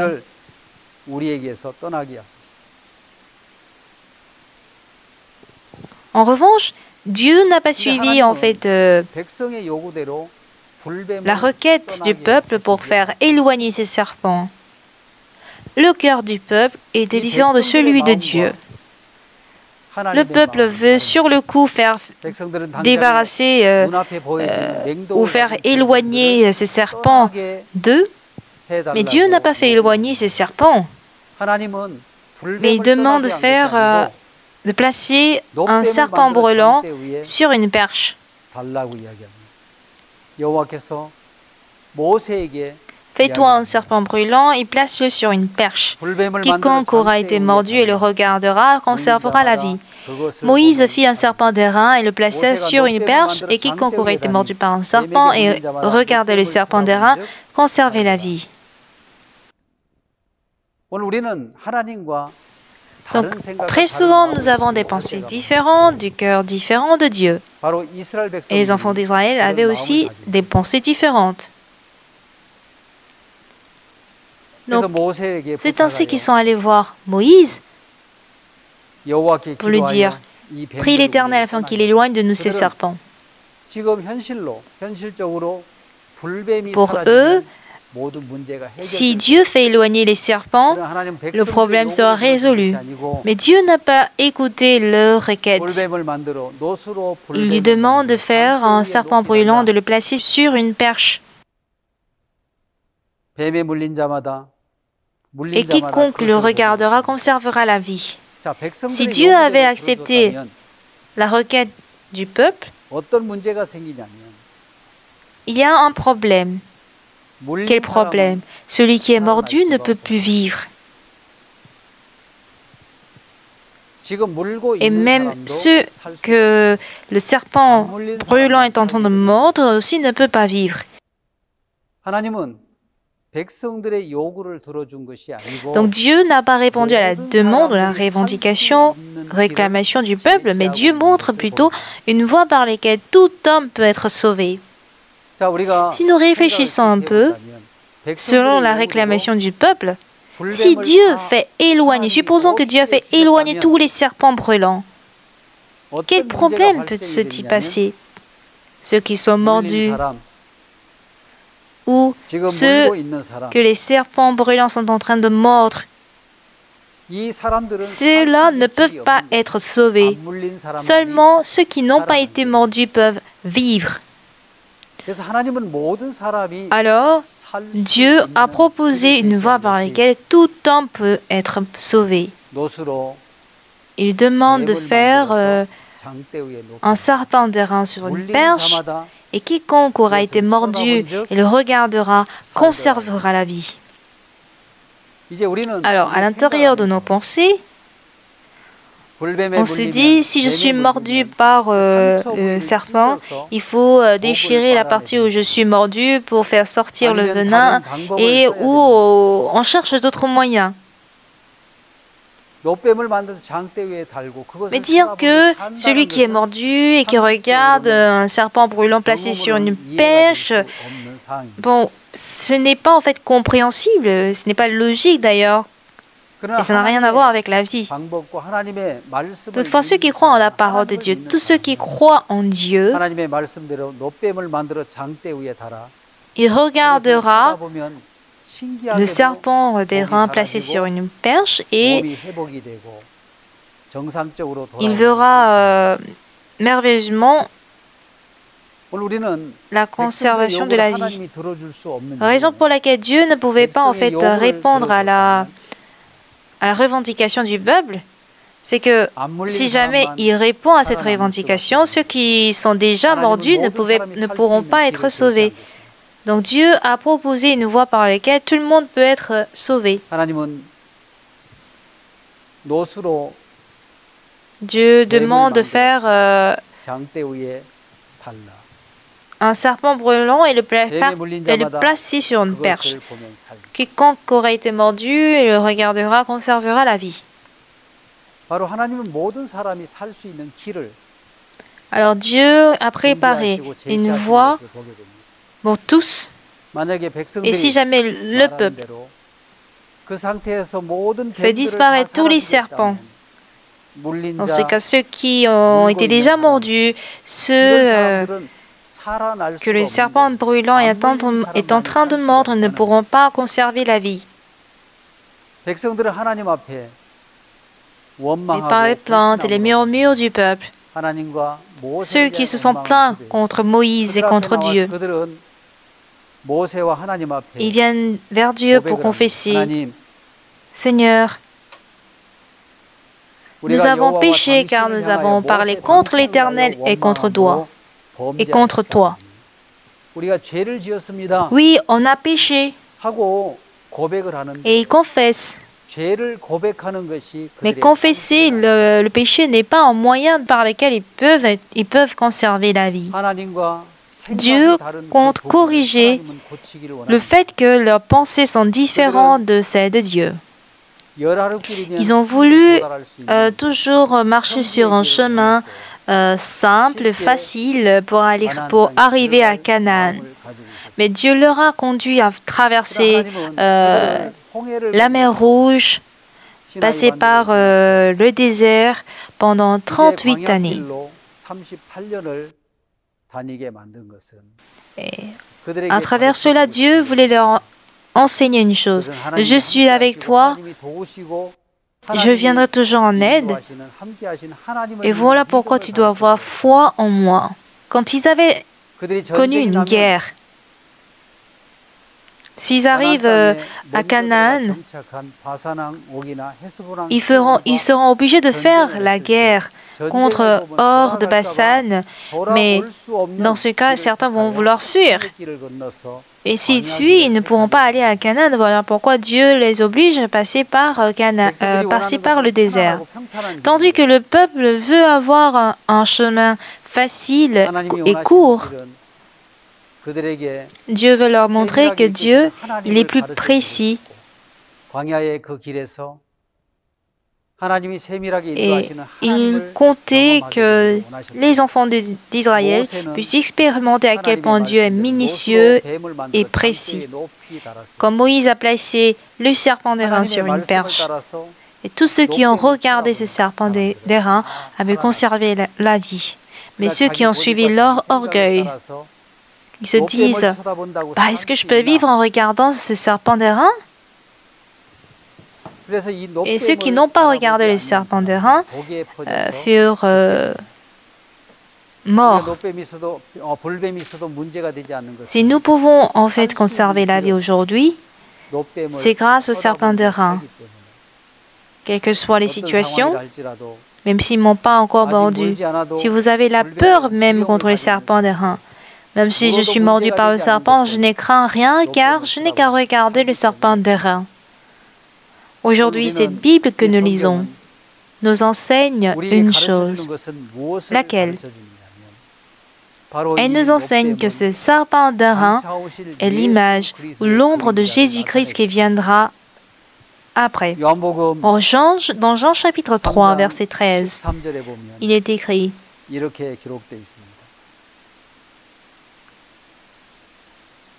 Jean chapitre 3, verset 13, la Bible nous dit ceci. Personne n'est monté au ciel, si ce n'est celui qui est descendu du ciel, le Fils de l'homme qui est dans le ciel. Et comme Moïse éleva le serpent dans le désert, il faut de même que le Fils de l'homme soit élevé, afin que quiconque croit en lui ait la vie éternelle. Comme Moïse éleva le serpent dans le désert, il faut de même que le Fils de l'homme soit élevé. Qui est le Fils de l'homme? Cela représente Jésus-Christ. Afin que quiconque croit en lui ait la vie éternelle. Aux enfants d'Israël, il a voulu établir dans leur cœur la foi en lui.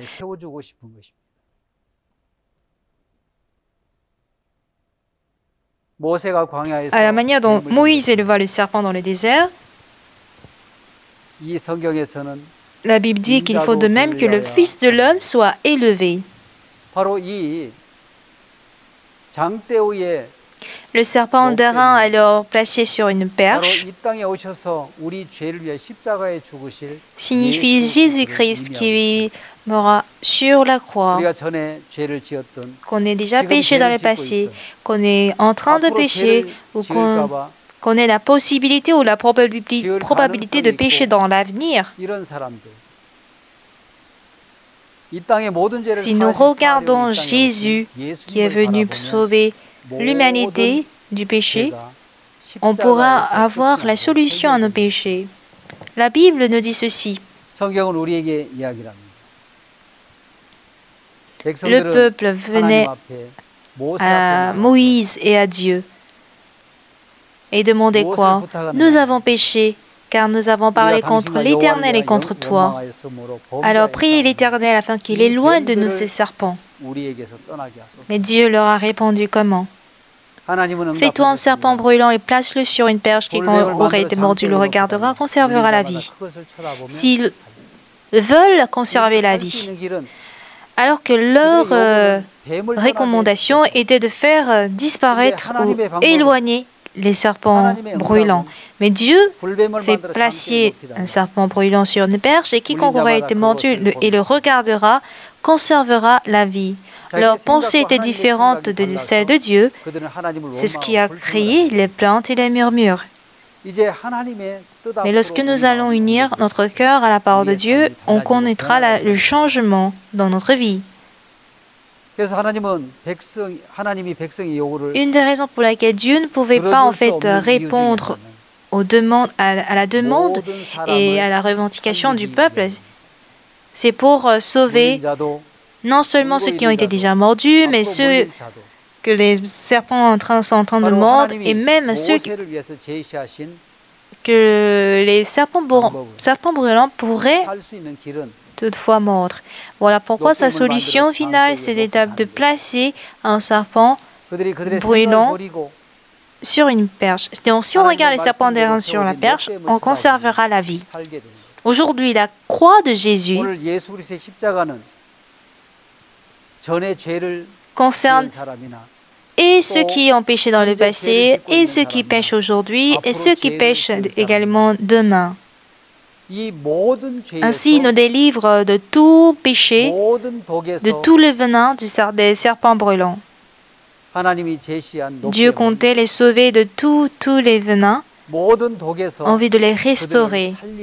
Alors, la croix de Jésus nous a rendus parfaits de tous les péchés, et du présent, et du passé, et de l'avenir. Ainsi, dans Jean chapitre 3, verset 13,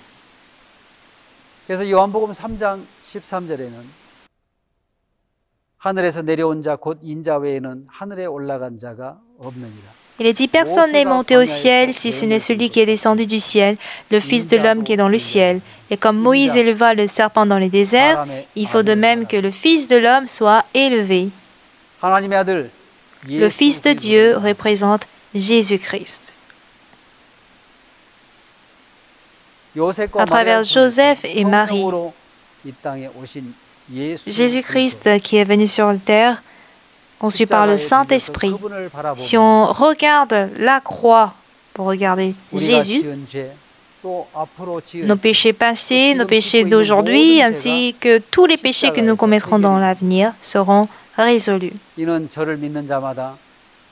afin que quiconque croit en lui ait la vie éternelle, dit la Bible.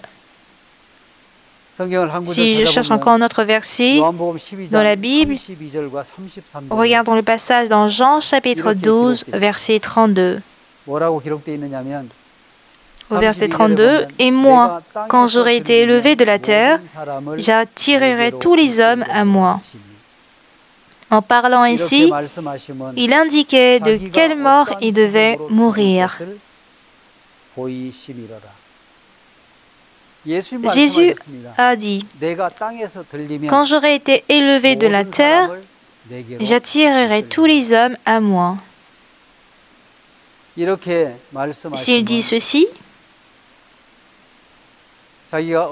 il indiquait de quelle mort il devait mourir. En parlant ici, il indiquait de quelle mort il devait mourir. La croix sur laquelle Jésus est mort permet de relier le ciel et la terre. Les vies qui sont sur la terre, connectées à la vie dans le ciel. Cette connexion a été jouée par la croix.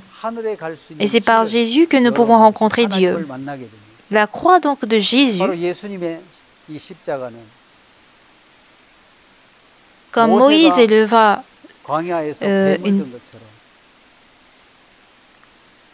comme Moïse a élevé le serpent dans le désert, le serpent d'airain sur une perche très haut dans le désert, ce serpent d'airain sauvait même ceux qui ont été mordus, ceux qui ont été déjà mordus, ceux qui étaient en train d'être mordus par les serpents, et même ceux qui pourront être mordus par le serpent d'airain, serpent brûlant, peuvent être tous sauvés. Et Dieu dit, « Quand j'aurai été élevé de la terre, j'attirerai tous les hommes à moi. » En parlant ainsi, il indiquait de quelle mort il devait mourir. Il faut que nous sachions aujourd'hui que les pensées de Dieu sont différentes de celles des hommes. Si Dieu travaille selon nos pensées, on ne pourra pas être reconnaissant à Dieu. Quand nous avons en fait des cœurs différents de Dieu, on se plaint facilement contre lui. Mais une chose que nous devons retenir, c'est que Dieu, il est l'Éternel qui nous conduit en bien. Lorsque nous suivons sa conduite, on expérimentera ses œuvres et ses miracles.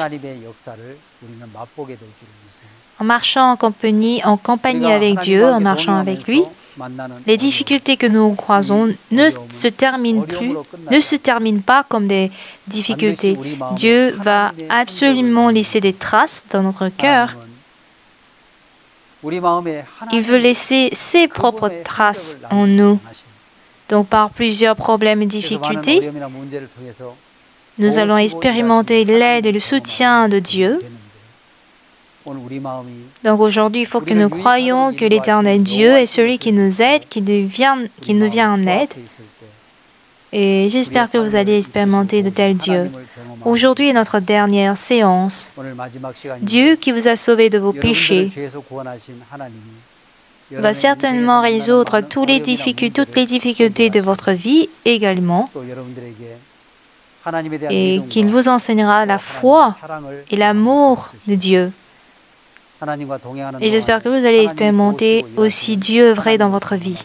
Le Dieu qui vous a sauvé va aussi prendre en charge de toutes vos difficultés et vous conduira à la bénédiction. Je vous remercie.